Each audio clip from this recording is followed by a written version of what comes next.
Welcome to part 7 of this course, which is also the last part of the course for now. Let's start with obviously the quote of the day, which today is: appreciate what you have done so far, but never be satisfied with only with that. This is something that we should all kind of keep in our heads, really, and just to stay hungry and keep improving in the industries and spheres that we want to improve. So this last part I have actually named it Extra 5 because I have provided 5 different examples of combinations of formulas, some of the most kind of frequently used combinations, really, and how they're used as well, and obviously some further guidance in terms of obviously examples and what else can be actually learned in terms of, like, the Excel formulas. Okay, the first formula here is the combination here is if error and Vlookup. This is something that I have discussed in previous parts of the course as well. I have given an example there, but I wanted to make sure that it is clear enough for you as well. So that's why I've kind of obviously put it here in this section. So what it does, it basically ensures that a specific value is returned if an error occurs in the Vlookup formula. Okay, and this is the structure of the formula. You have the Vlookup part here. Okay, and in case obviously that this part returns an error, this second part will actually activate, and this is going to be the outcome that we're going to receive. Okay, now to give you an example of that, I will show you this. Okay, now what we have here is we have two arrays here. Okay, name and age. Okay, and now we are going to try and find the age for the people in this array. Okay, and we can do that by using the if error Vlookup combination. So this is how you type it, of course, and now we need to select obviously E4, which is obviously our first name, and now we need to select obviously the range. I am going to fix that range using the dollar signs with F4, and we want to return values from column 2. Okay, exact values. And now in case that there is an error in the Vlookup part of the formula, we will ensure that let's say a specific outcome is actually shown in that case. So we can just put not found. Okay, now I have used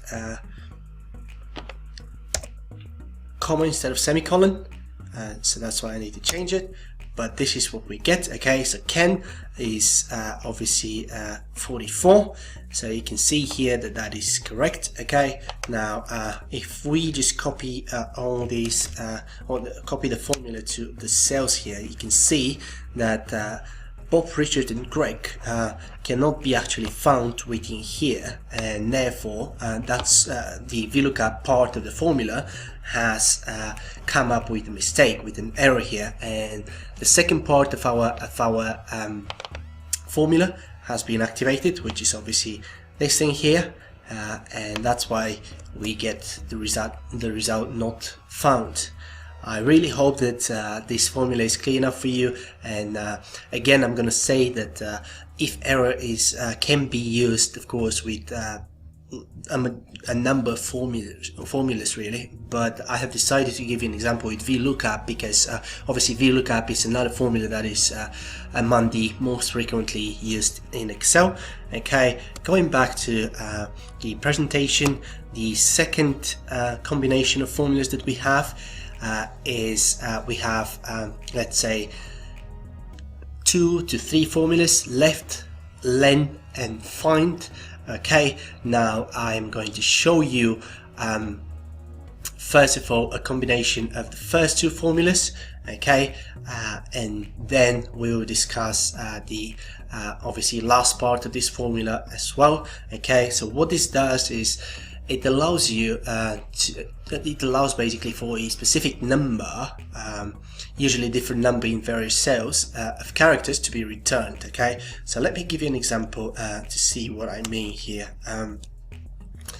So the example is here, and I have put that as left and len example. So if you remember, the left function ensures that, let's say, a specific number of characters from left to right is actually shown as a result.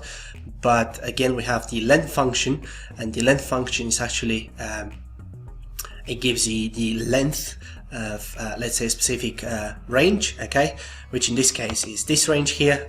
What day is it today? Okay, now let me show you an example of this as well. Now we can type in left, and now we can select this, and in order for us to decide how many, let's say, characters we need to obviously extract or to show, we can use the len function, okay, which is used in this, so obviously in this way, okay, and then we can say let's say minus 5. Okay, now what we're going to get here is let me just change the comma with semicolon, and what we're going to get here is an extraction of the first range, and the last word here in the range has been obviously missed, has been skipped, because obviously that's what this part does. So it ensures that only all characters or all positions of this in this range up to the last 5 characters are returned, okay, and that's why you have what day is it instead of what day is it today. Okay, now another way we can use this is obviously by adding the find formula. Okay, now what we can do is we can start typing this thing again, left, okay, and now we can just use this range again. Now we need to find the length of the formula of the range again. Okay, we did this, and then we can, instead of like specifying let's say a hard number, let's say as in our previous example it was 5, we can use the find formula, and we can just try and find, let's say D in this case. Okay, now we are going to find that within here, okay, and we are going to start at position 1 as well. So now we close all the brackets here, and what we are going to get is this. Okay, so you can see that the result is actually the same. Okay, now why is that? So first of all, we have length here. Okay, now the length of the of this range here is we have to count, of course, but let's say a specific number. Now what we can do is we can actually go to the find part of the formula, because here we can see clearly that D is actually in position 6, okay, and now we have the length of this whole range minus 6 instead of 5. Okay, so the only difference between obviously this one and this one is that here we have the empty space as well. So this empty space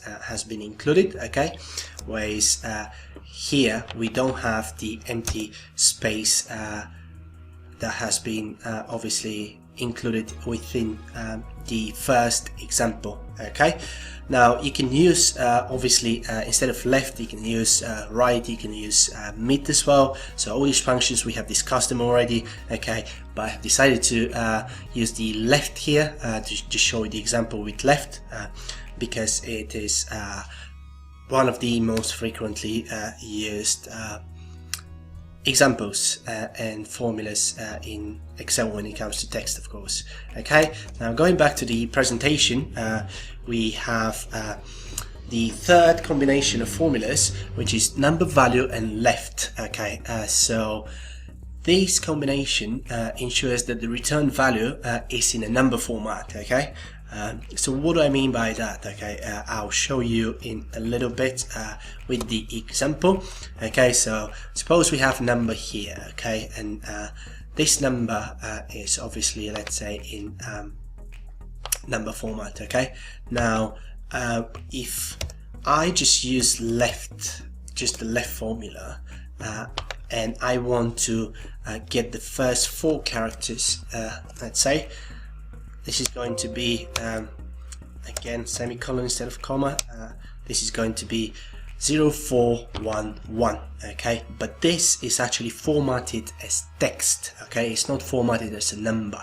So in this case, in order to make sure that the outcome is actually a number instead of a text, we use the number value formula here together with left. Okay, and we just go select that and again 4, and we close the brackets. So you can see now this is on the right.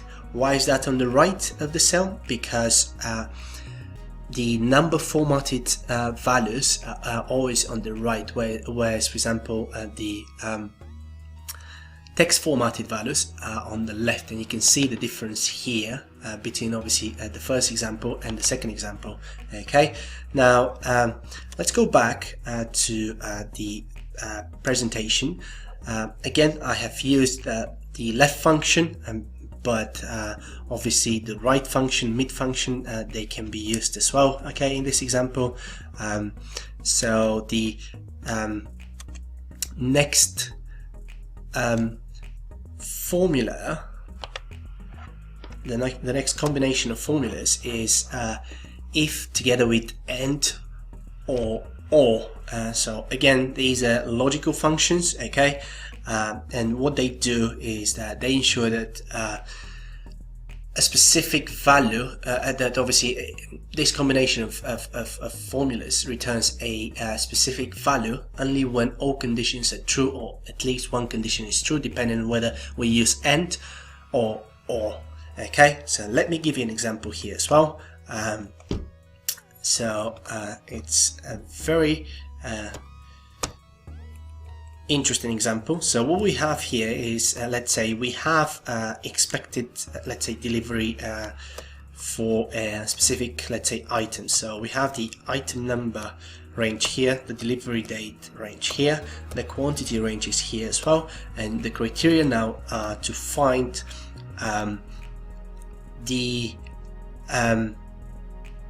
we need to find basically the volumes, the delivery volumes, the quantities for item 245, and the date is 1st of March 2019. Okay, now the way we do that is we can use this if together with and. So if I use and here, okay, now this assumes that obviously in order for the and part of the formula to be true, okay, we need to ensure that both operations that we're going to use here are true as well. Okay, so this basically suggests that we need to ensure that this should be equal to this. So okay, now let me just make it fixed as well. Okay, and now the second operation is going to be that the date is equal to the specified date in the criteria range. Okay, now in case that the end function is or the end part of the formula returns true, okay, we want the result column to show, let's say, the quantity, okay, and instead of the comma we use the semicolon again. So this is what we do, okay. Otherwise just we need just to show empty space, for example. Okay, now let's try and see how the formula works. Okay, so now we get 24, okay, for the first example.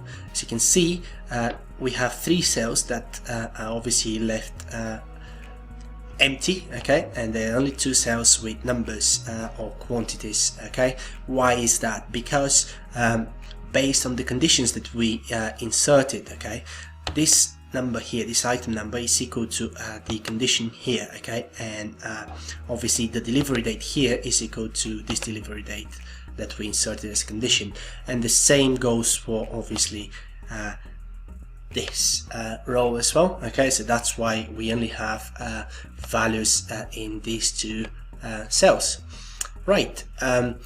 You can use OR as well, obviously in different scenarios again, but this is obviously the method or the logic behind using a combination of if and or if and end, okay. Going back to the presentation, the next combination of formulas is Vlookup and Indirect. Indirect was discussed in part 6 of this course, and basically it ensures that a correct or a valid reference is actually put within a formula, for example, okay. Now what does the Vlookup and Indirect combination do? It ensures that the sheet reference in the lookup range is typed in a way that will not bring a reference mistake here. This is usually the mistake that obviously comes up when something within the lookup range for the Vlookup part has, let's say, been deleted. That's obviously when you don't use indirect, okay. And this is the structure, okay. The indirect goes here, okay, within the lookup part of the lookup range part of the formula, okay. And now let me give you an example to show you what I mean, okay. So as you can see, I have 2 tabs here. The first is obviously called extra, the second one is called sheet 1, and sheet 1, the name of the tab has obviously been added here in this cell as well, okay. Now in sheet 1 we have obviously like 2 columns of data, okay. We have the retailers and we have their, let's say, turnover for a month, for example, okay. Now going back to the extra tab, what we're trying to do here, we will try to get the turnover for the different retailers. The way to do that is obviously by using Vlookup, and obviously we start with the lookup value, and this is the lookup value, okay. Now in the lookup range part of the formula we will insert indirect, okay. Now how do we do this? Okay, first of all we need to select T4, okay, where obviously the sheet name is actually inserted, for sheet 1, and after that we do this, we insert and then we go with a quote, okay. We need an exclamation mark, and now we need obviously a range. What is our range going to be? We can also just put, let's say, C1 to D100, because obviously our data is in columns C and D in the sheet 1 tab, okay. And now we need to close the quotes, okay, and just close the bracket for the indirect part, okay. Now we need to return information from column 2, from the lookup range, and we need exact match. Okay, so let's see what we're going to get here. Okay, and as you can see, we get 1000 here for Tesco. Let's check whether the result is correct. The result is correct, as you can see. Okay, now we can do that for the rest of the retailers as well, but before that we need to make sure that the range is actually fixed with $signs. Okay, now what we can do is put $signs for the range here as well, just by copying, for example, or just using F4. And here we need to make sure that this is fixed as well. Okay, now and the end result is going to be now this. Okay, now we managed to get the turnover for all the retailers here, okay, using the indirect reference instead of just purely using a normal reference, which is actually open to mistakes, and once mistakes happen within obviously the lookup range part of the formula, we will have obviously an error for the whole formula. Right, this is the last combination of formulas that we have. I really hope that you enjoyed the course as much as I did, and I wanted to thank you for signing up for this course, and hopefully I have provided you with a good foundation in terms of the Excel formulas, and hopefully they're going to help you in your future endeavors. Before saying goodbye though, I would like to again leave you with my most favorite quote: repetition is the mother of learning, and to say that if you have any questions, do not hesitate to contact me using the comment section of the course. Thank you and goodbye.